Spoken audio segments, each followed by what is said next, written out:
was the last time you explored new colors in your palette? I'm Lynda Norman. I'm a watercolor artist in the beautiful province of British Columbia. And recently I put some new colors in my palette, and I'm just getting ready to enjoy exploring with them. I hope you'll join me and we'll see what happens. New colors, new colors, new colors. Always exciting. Just I don't do it often enough. And I'm feeling pretty inspired by my new colors. Just a few. I've kept my standards, my Mayan Dark Blue, my Undersea Green, Quinacridone Gold, Aussie Red Gold in my palette. But I've got a few new ones, and I thought today I would take a look at what they will do for me. And so, you know, in order to keep things sort of with a common base, so I know how things will work, I'm going to stick with my birch trees today. I've already taped off a couple of trees. I'm going to do this on the Toscana Magnani 1404 100% cotton cold press paper. It's a rough texture. I love the rough texture. For watercolor, the way I paint, I love that the texture of the paper kind of allows the brights of the white to kind of pop through a little bit. So we're going to test this out. So my new blue, right beside my Mayan Dark Blue, is French Ultramarine. And that's a pretty standard color. It's been around for I think as long as paints have been a thing, and very popular. And I don't know, for some reason I just never had it in my palette. I've obviously had it on my wall of tubes that I keep on hand, but just never put it in my palette or used it much. I think occasionally I had used it for some florals and some different things, but so now it's in my palette. It's going to become a regular, I think. Just a lot of my paintings tend to be more autumn and winter focused, so I'm thinking with the addition of the ultramarine, or French ultramarine, I'm going to get a little bit of brightness happening, and maybe we'll get some summer birches going here instead of some winter or fall birches. So I'm wetting the paper and letting it sit for just a moment, letting it absorb some of that moisture. This is on a block, so all sides are glued. There's a little opening on one of these corners. There it is. And so when I'm finished and the painting has dried, it will go right back to this nice flat surface, and then I can use a palette knife and slide it around the edge and remove the paper once it's dry. All right, so we've got some nice moist, it's just glistening. I don't want puddles. And I did spray the palette. I'm going to do that one more time.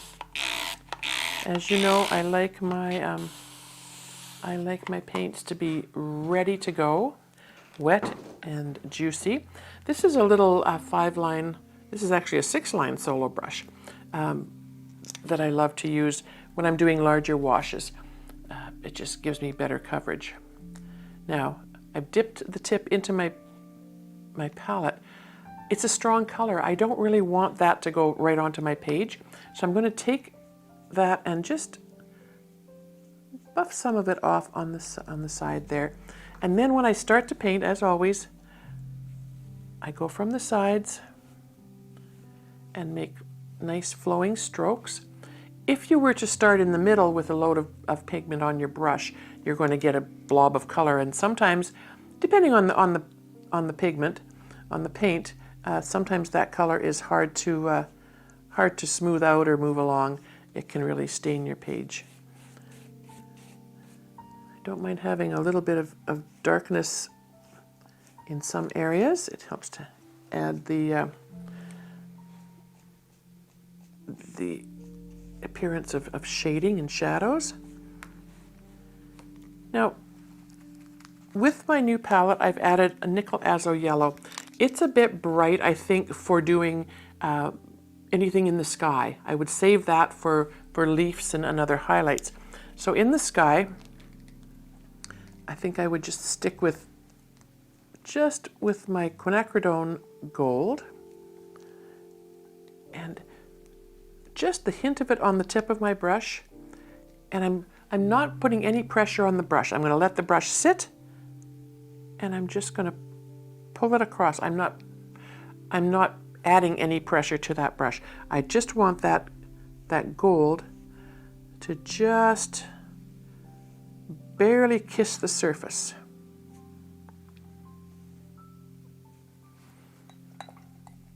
Okay.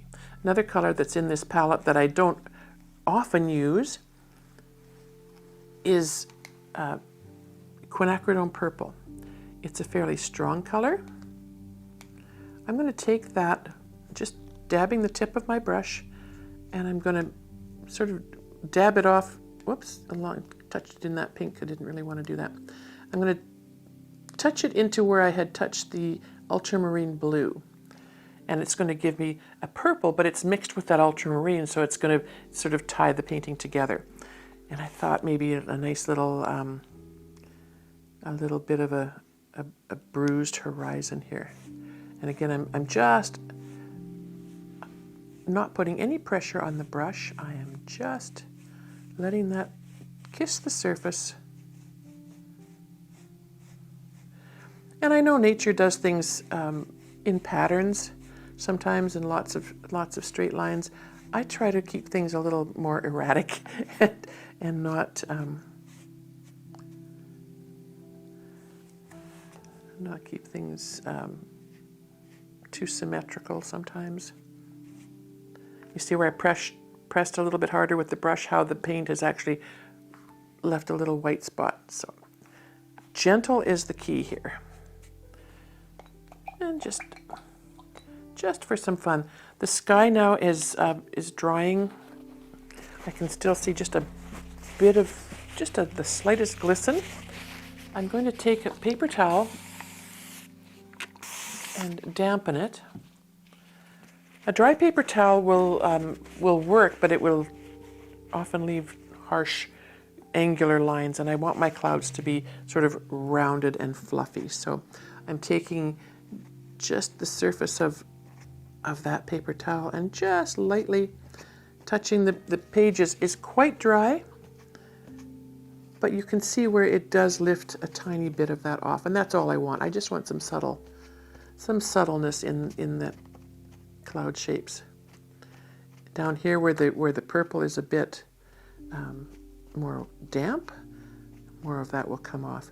You can also use your paper towel like your brush, and again, I'd like to just hardly touch the surface, but it does help to sort of smooth things along, especially if there's a different amount of water that's been added to your page. Once that initial wash of water has settled in, the more water you add, the more tendency it will have to blossom and cauliflower and bloom. So we'll try to smooth all of those things out. And another color that we don't often use is the Moon Glow. It's always been in my palette. It's just not something I've used a lot of, but I'm gonna try it today, and I'm just going to create some land.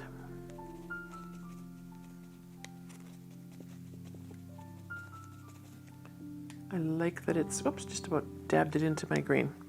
I love that the Moon Glow, it's a super granulating color, so you've got grays and pinks and blues and purples, and it's just a really lovely thing to put on your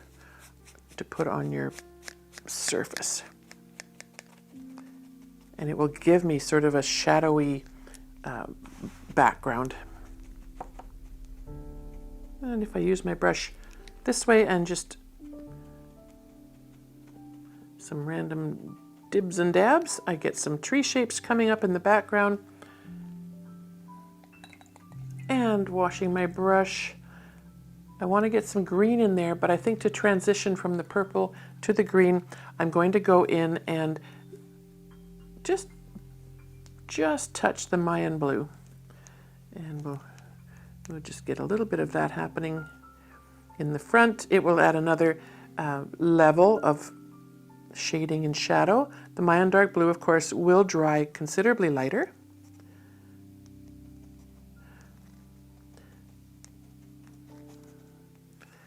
And we'll put some darker colors in. I'm going to see how my new colors work with forming some rock shapes. So I'm going to do the typical getting the color in here.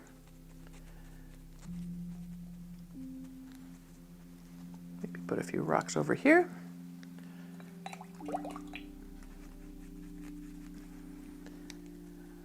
Now the new colors to my palette are the Serpentine Genuine, and I want to try that in with my Mayan Dark Blue, just to see. I know my quinacridone gold will always give me that burst, that push of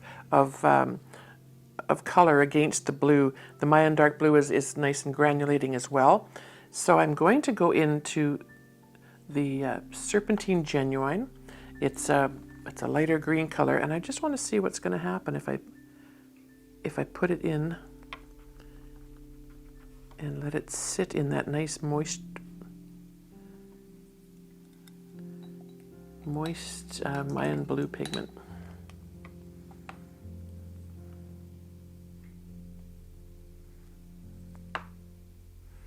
And we'll bring it up to add some greenery, some shrubbery under that tree. Now the Serpentine mixed with the Mayan Dark Blue is turning out to be a beautiful shade of green because of the blue. It's got that blue tone to it, which is really gorgeous.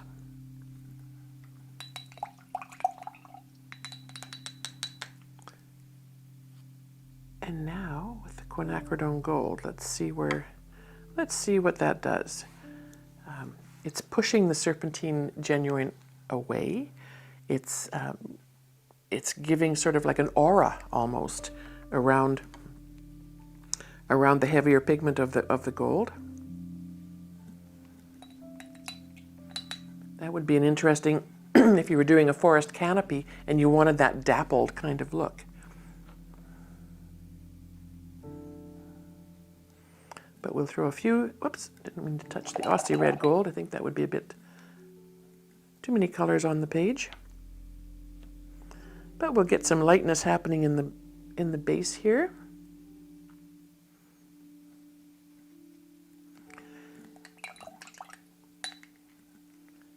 And I just think we'll just add a bit more of the blue here for our rock shapes. I love that those pigments are pushing against each other. The quinacridone gold and my Serpentine Genuine is beautiful. Yeah, I love that. Okay. I'm going to take quite a bit of moisture on my tape, and I want to take that off. Normally I would leave the tape until the paper was dry, but in the interest of time today, I think we'll work with that. While I'm waiting for that to dry just a tiny bit, I'm going to just enhance these tree shapes slightly in the background here. I love that quinacridone, or pardon me, that Moonglow. Moonglow is just giving that beautiful shadow effect in the background. And we'll just enhance a couple of shapes back here, just so that they look a little more tree-like. And there's a really nice faded one in the background.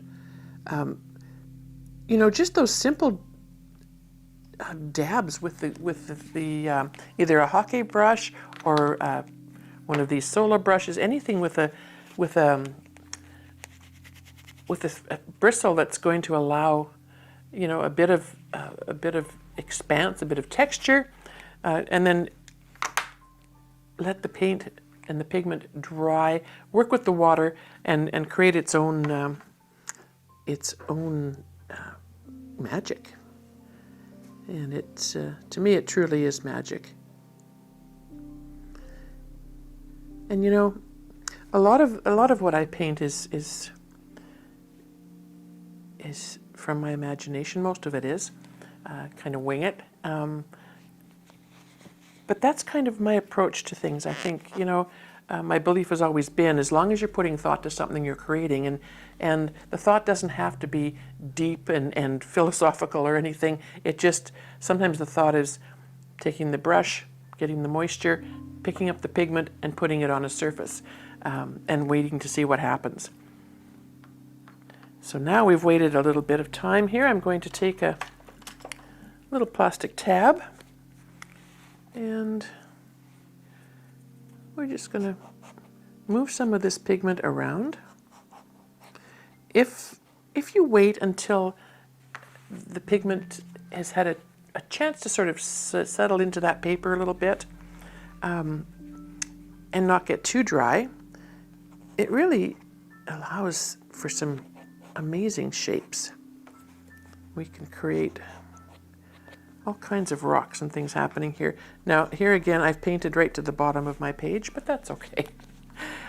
When that happens, you could often mount your paper, your painting, once it's done. If you've painted right to the edge and you like, you know, you like all of the effects that are right to the edge, you can just mount it straight onto a mat, a plain mat board, and then frame it sitting on top like that, and that's a nice effective way to do that as well.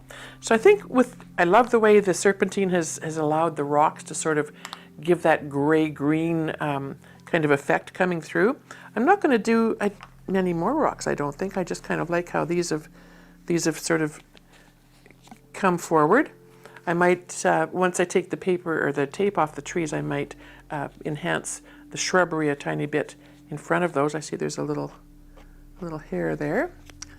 The brushes, the goat hair brushes tend to lose hair, and that's it's just the way of the world with them, it seems. So I'm going to attempt to take this tape off. Also, I'm just going to take out a tiny bit of the, you know, your paper towel is sometimes the most amazing tool. I just took off a little tiny bit of that pigment, and it made a difference in how those rocks are coming together. There's still moisture on the page. It's going to still continue to move a bit, and that's okay. I'm going to carefully take off the tape. As always, when you're removing tape, if your paper can be dry as possible, that's good.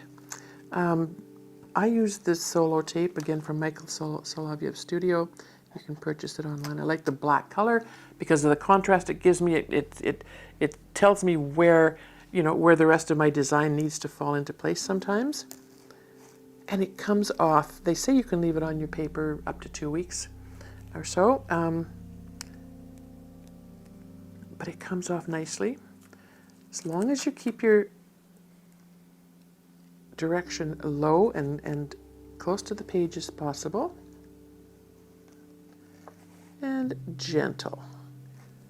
We just want to, now some of the, where I didn't burnish it down, and I never really do burnish the tape down, some of the paint has sort of fallen through, but that's okay. That'll just add to the texture of my tree trunk.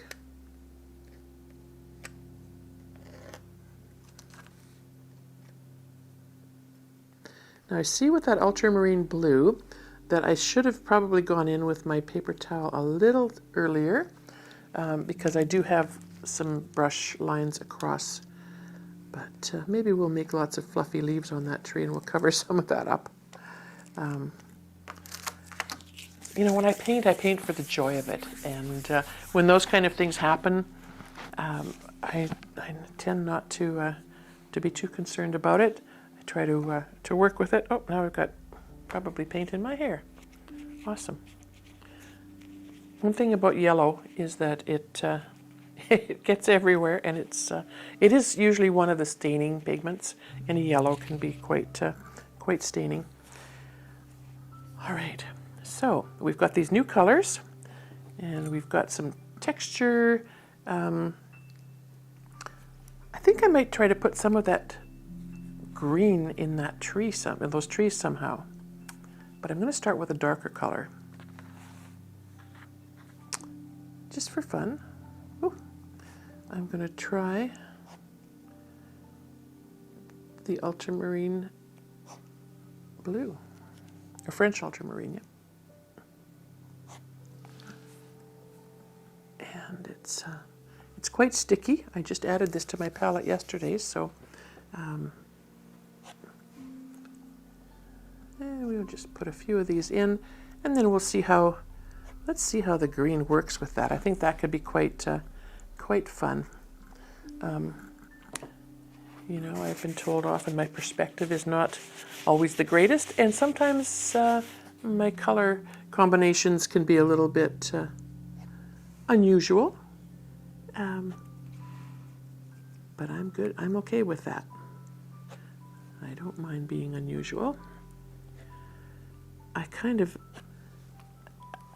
love how the ultramarine, French ultramarine, is working with this little plastic tab, and every pigment works differently with the brush, with the card, with the palette knife, and this is kind of fun how this is how I'm seeing this come across on this paper. And I'm going to just going to flip it around and do just a couple more on this side. Yeah, that paint is still quite sticky. And ideally, if you want your darker areas, that's a good consistency to have. A little darker on the bottom. I don't want to put my hand in those wet rocks.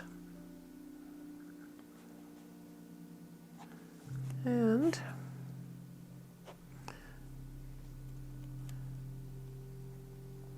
this might be something that I would wait until the bottom was more dry, but that's all right. We'll make it work. And a little bit more there, and a bit more on the top of these, and I think that's all we'll need. All right. You can also add your bark marks to your birches, It's almost like a tongue twister, with these little bright brushes. These are acrylic brushes, stiffer bristles, and they come to a fairly fine tip on them. And let's give that a go. So I'm just going to, I'm going to move some of that serpentine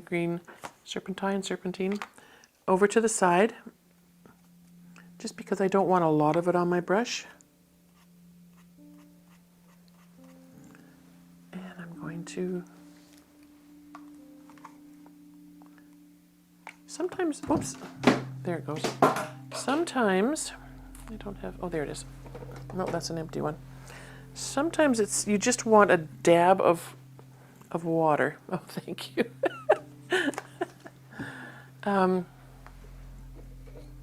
And that's where these come in handy, but I don't know where my full one is at the moment. So I'm just going to put a tiny bit of, let me see, where can I put that? Right there.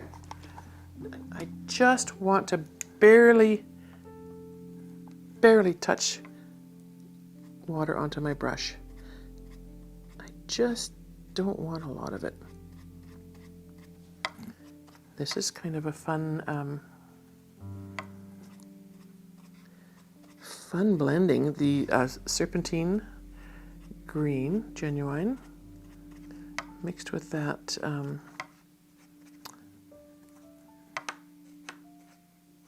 French Ultramarine is really quite gorgeous. The other colors we had here were the Moon Glow. I don't think I'll put any of that in at the moment, but I think I will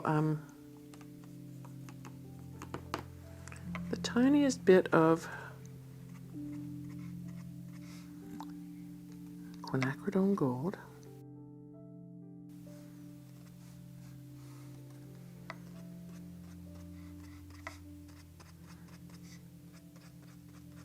And that mixed with that French ultramarine is a really fun thing. This I'm going to add more water to, I think, just because I don't need So with the quinacridone gold right on top of that French ultramarine and pulling it out, you get that shaded, bruised blending, which is really quite beautiful. So I think what I'm going to do to finish these is continue with the quinacridone gold, and then for highlights I will go in with the green. So if I use the quinacridone gold,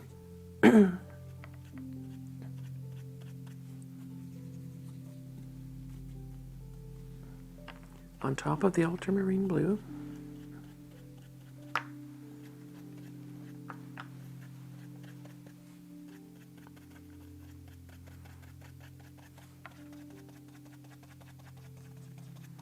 and that would be the way I would finish those trees. And then, like I say, I would go back in with a tiny bit of the green.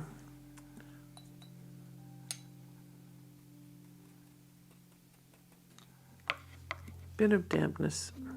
And just every now and then, it almost, the quinacridone gold and the ultramarine, French ultramarine blue, almost make the serpentine green color. You just don't have the mineralization in them. So that's kind of interesting how those colors have come together in the palette.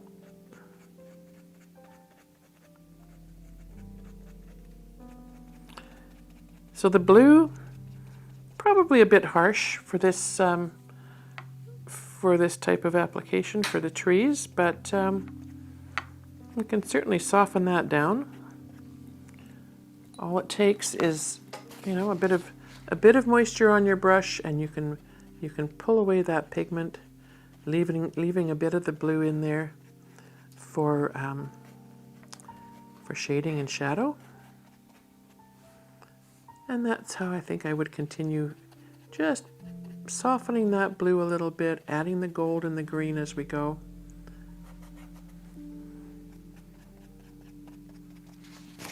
And I will finish those up in it later, but I wanted to show you the way those colors come together when you're making your leaves on your trees. So your pigment's still pretty sticky and juicy.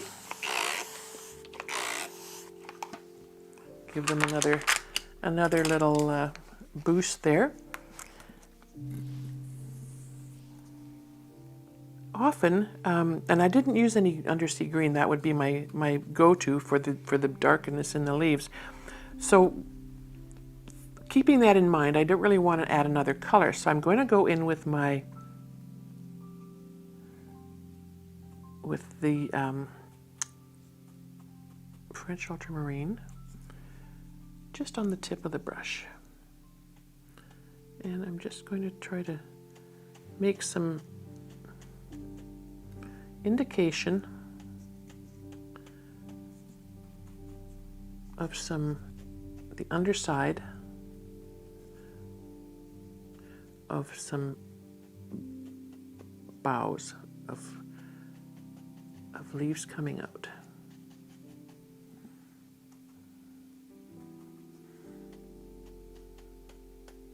Just to get those little dark shadowy bits that will look like the underside of a bough of leaves.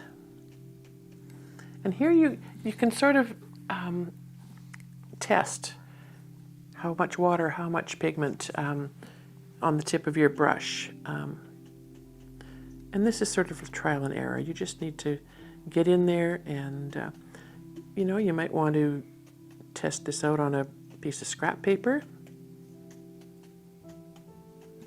You can always do that. But I think that's enough blue. And I like that the blue is, you know, sort of a theme in the sky a little bit and in the trees. Clean my brush. These poor brushes take quite a beating, and they stand up to it. It's amazing how, because they're just stitched. Isn't that amazing? Beautiful goat hair. The next color I want to put on here then is my Serpentine. Now the Ultramarine is still wet, so I want to be careful. I don't want to drag my brush. I just want a dab. This Serpentine is going to be the main part of those boughs. I suppose some trees would have their leaves all going up this way, but generally I think most trees that I observe sort of have their boughs draping down. So this is how I'm going to portray these.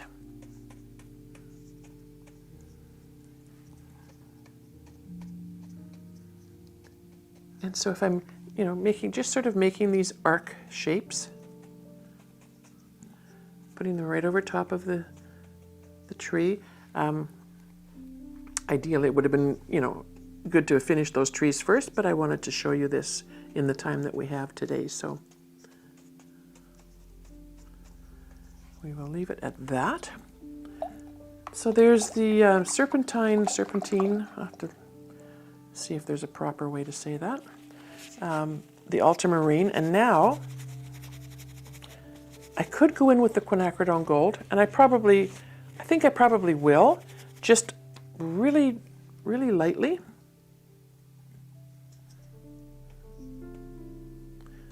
And just here and there. Again, just that brush is splayed open on the end, and I just picked up a tiny bit of that pigment, and we're just going to add it into these branches for a little bit of texture. And now we go into the Azo Yellow, which is the new color, one of the new colors in my palette. And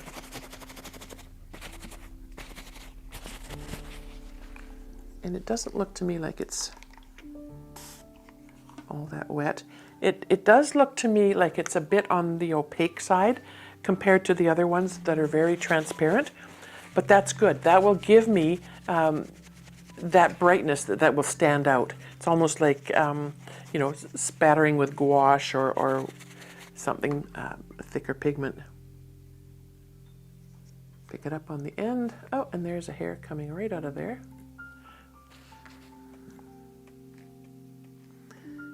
And look how that just brightens up the tops of those branches.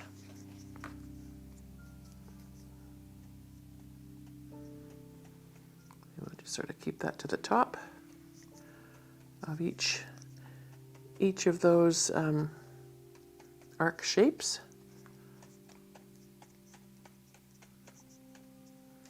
And you can dab to your heart's content until you feel like your branches are complete and full. So I'm pleased with my colors, my new colors to my palette. I think they're going to open up a whole new series for me. I can just see where, the brights are going to be a bigger part of some of the paintings that I create in the future. I'm loving that. I do appreciate the brightness of the colors, and once those leaf shapes are dry, I will go in with my trusty Lebenson 1.5 inch medium goat hair. If you have a rigger brush, you could do the same, and I would probably come in with a mixture of the French ultramarine and a little bit of the Mayan Dark Blue. I had some of that in there, and maybe a bit of the green, just to enhance some of the branch shapes. So that's what I would finish that with. And I think I just would do a little bit more work with my bright, just to pull away some of that blue. It is a bit bright, but that's good. By wetting and dabbing and pulling away, you leave a bit of color behind. It's not so intense, and that's an option as well. So when I finish my trees, the colors on them, I will go in. Actually, I could probably do that now because it's not that dry. I'm going to go back in quickly with, I think I'm just going to use this brush. And I'm going to just tap it into that serpentine green, and I'm going to over top of the base of those trees, just so that the trees don't look like they're popping out of midair. And I'm just going to cover some of that up a little bit. And then we had some nice luck with that quinacridone gold. So we'll take a dab of that. And we'll tap a bit of that in.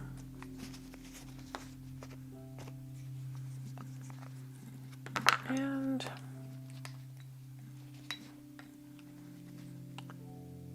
I don't know that I want to use the ultramarine blue there. I think it would be a bit bright.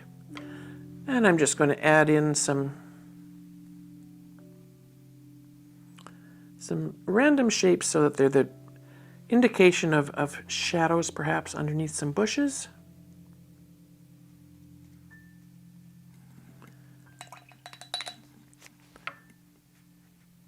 The wetter your brush, the easier it is to move the pigment smoothly on your surface if your surface is starting to dry. And I just want to spread a bit of that out there. And then I'm going to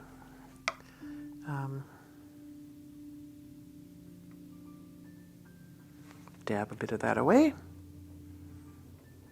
And there you have some shrubbery that will dry with some shading and some shadows beneath it.